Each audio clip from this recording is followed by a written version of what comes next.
والذين اتبعوهم بإحسان رضي الله عنهم ورضوا عنه. Manusia terbaik setelah Rasulullah sallallahu alaihi wasallam.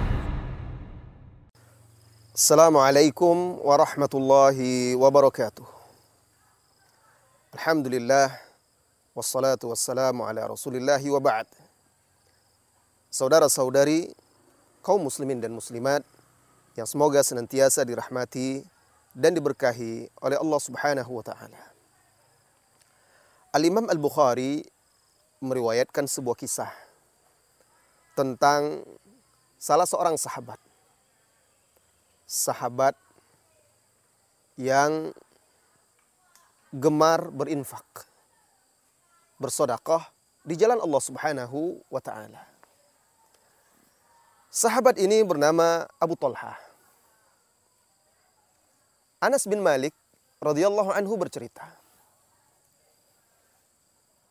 "Kana Abu Talha aktsarul ansari bil madinati malan min nakhlin." Kata Anas, sahabat Abu Talha ini adalah salah seorang kaum muslimin yang paling banyak hartanya dan paling banyak memiliki kebun korma. Jadi beliau kaya raya, punya banyak kebun korma. Wa kana ahabbu amwalihi ilaihi bayraha. Nah, kebun dia yang paling dia cintai itu namanya bayraha. Jadi dia punya kebun korma yang di sana ada mata air, ada sumur, namanya Bayroha, nama kebun ini. Dan kebun ini menghadap ke masjid, jadi dekat dengan masjid Nabi SAW, menghadap ke masjid. Nah, Rasulullah SAW sering datang ke kebun tersebut untuk rehat, duduk, dan meneguk minum dari airnya yang segar. Ketika itu turunlah firman Allah Subhanahu wa taala di surat Ali Imran di ayat 92. Lan tanalul birra hatta tunfiqu mimma tuhibbun.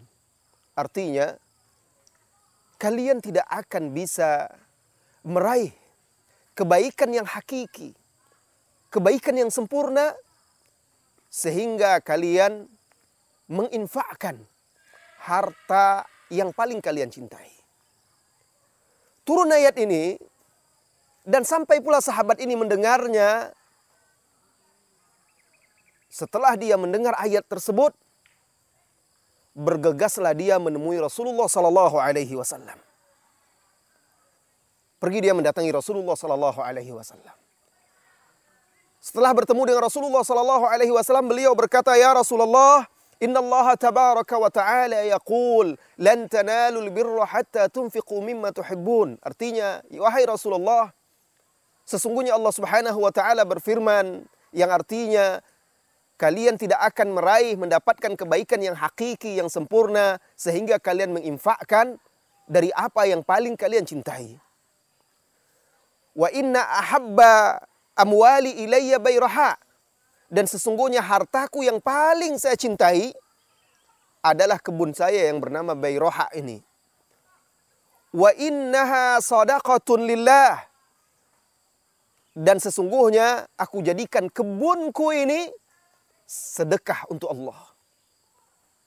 Jadi saudaraku, kaum muslimin dan muslimat, kebun yang paling dia cintai Bayroha ini.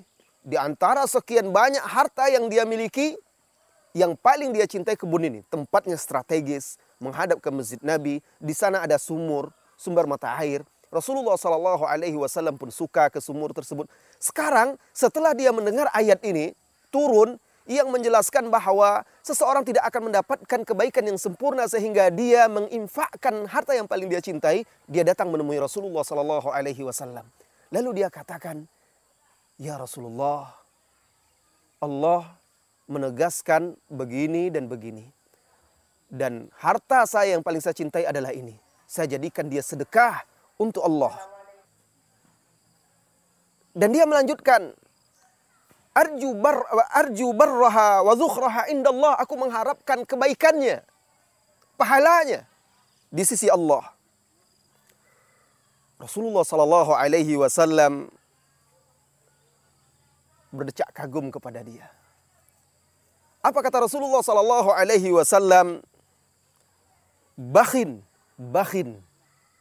Kalau dalam istilah bahasa Arab itu ungkapan kagum. Bakhin.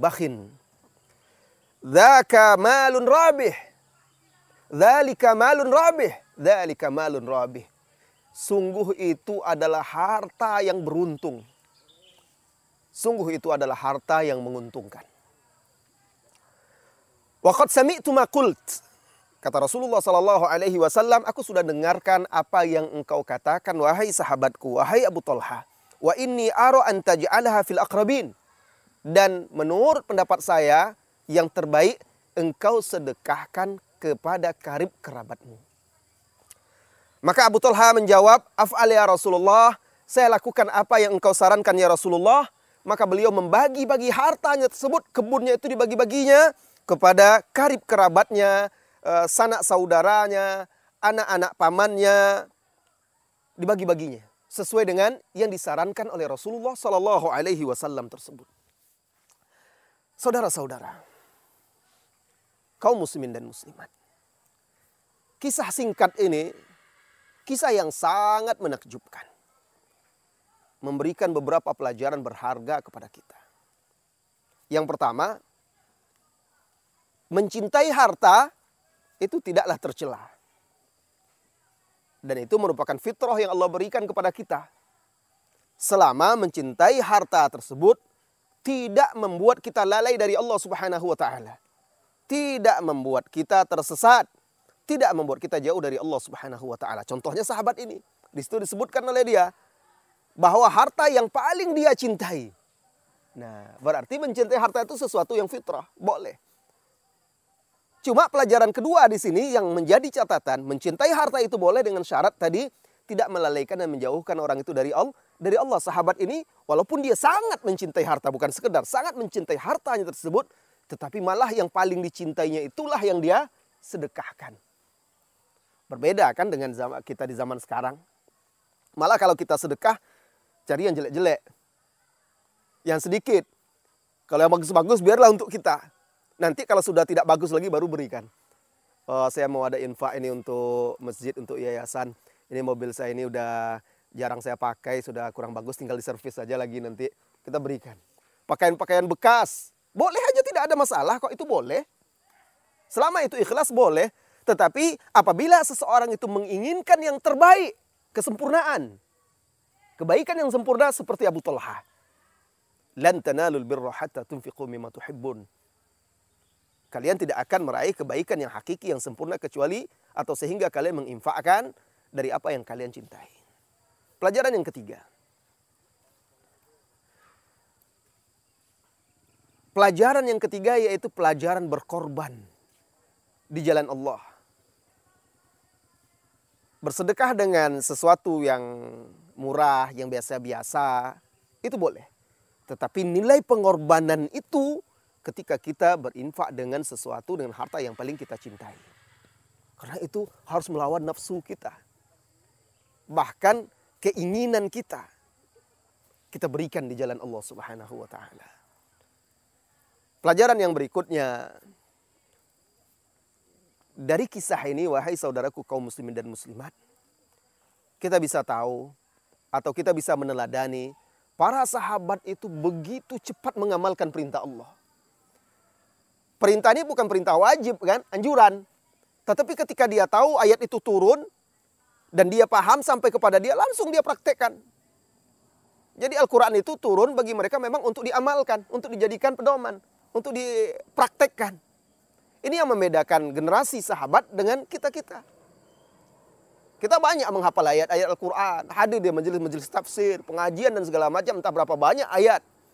Tanyakan diri kita, bagaimana kita mengamalkannya. Sahabat ini turun satu ayat tersebut, lalu dia dengar, paham, langsung dia amalkan. Nah, ini keteladanan dalam menjalankan syariat Islam, menjalankan perintah Allah Subhanahu wa taala.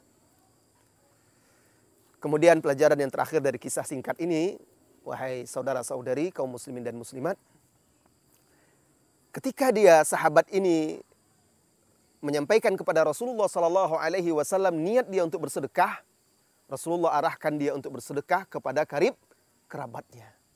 Kenapa? Ini menunjukkan sedekah kepada karib kerabat kita yang membutuhkan itu memiliki keutamaan yang sangat besar. Dan bahkan pahalanya lebih daripada bersedekah kepada orang-orang lain. Kenapa? Karena dapat pahala sedekah. Kemudian pahala memperkuat rahim, silaturahim. Mempererat hubungan kekerabatan. Itu kan wajib silaturahim. Makanya Rasulullah SAW katakan, aku memandang engkau bagi-bagikan, engkau sedekahkan kepada karib kerabatmu. Maka langsung dia katakan, af'alu ya Rasulullah. Saya lakukan ya Rasulullah. Ini pelajaran lagi. Bahwa dia benar-benar apapun dikatakan oleh Rasulullah SAW, dia akan patuhi, dia akan taati. Ini pelajaran-pelajaran yang patut kita petik dari kisah singkat ini. Dan kisah ini diriwayatkan oleh Imam Al-Bukhari di dalam sahihnya dari sahabat Anas bin Malik radhiyallahu anhu. Mudah-mudahan kita bisa memetik pelajaran-pelajaran berharga ini dan berbuah amalan bagi kita sehari-hari. Wassallallahu wasallam ala nabiyyina Muhammadin walhamdulillahi rabbil alamin. Assalamualaikum warahmatullahi wabarakatuh. والذين اتبعوهم بإحسان رضي الله عنهم ورضوا عنه. Manusia terbaik setelah Rasulullah sallallahu alaihi wasallam